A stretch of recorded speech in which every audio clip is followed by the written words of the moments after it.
Aujourd'hui, la ville de Paris gère 1300 restaurants collectifs. Ce sont 30 millions de repas à servir chaque année, avec une alimentation bonne pour les convives et bonne pour la planète. Pour relever ce défi d'envergure, Paris s'engage dans un plan d'alimentation durable avec les acteurs de la restauration collective.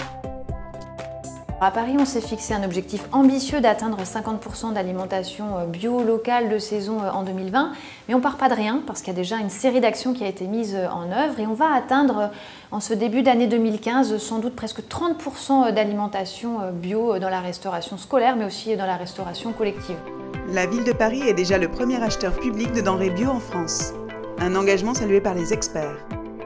Une très belle initiative que les municipalités, en particulier celle de Paris, ont de promouvoir une agriculture de qualité qui respecte l'environnement, qui respecte la santé. Ce qui est important, c'est à la fois de mieux nourrir les enfants, de mieux nourrir les adultes, parce que c'est bon pour la santé et c'est bon pour la planète. Donc je trouve que c'est une excellente initiative de la ville de Paris.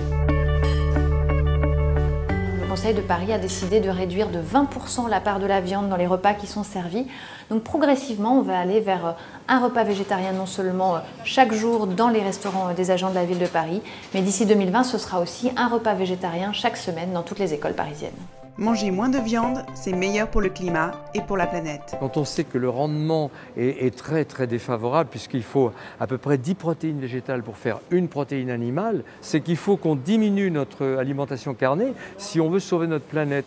Ici, nous proposons différents plats végétariens, des chana masala, des burgers végétariens, galettes de quinoa, hachis parmentier végétariens, qui sont très appréciés par la clientèle. Mais changer les habitudes dans l'assiette, c'est aussi changer les habitudes en cuisine. Proposer des plats végétariens nous a obligés à nous remettre en question, à voir d'autres façons de cuisiner.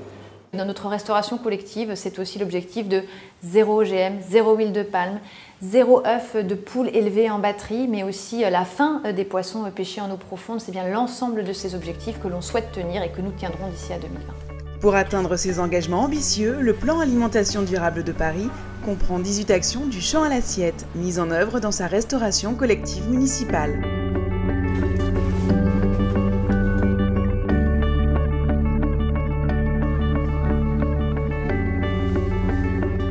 La démonstration que je fais dans mon restaurant, c'est cette démonstration qu'on peut avoir moins de protéines, pas de viande du tout. La démonstration par la preuve que la haute gastronomie peut se satisfaire d'avoir uniquement des produits de pêche durable, des légumes et des céréales, c'est ce que l'on fait ici. Donc si cela peut faire école, bien sûr qu'on peut le faire à tous les niveaux de la société, et en particulier dans la ville de Paris. C'est une décision qui est prise, qui est supportée, qui est assumée. Il faut en être convaincu et il faut le démontrer. Les consommateurs tiennent entre leurs mains leur destin et le destin de la planète. On mange 3 fois par jour et 365 jours par an, ce qui signifie que par nos millions de coups de fourchette répétés sur toute la planète, on façonne le monde dans lequel on va vivre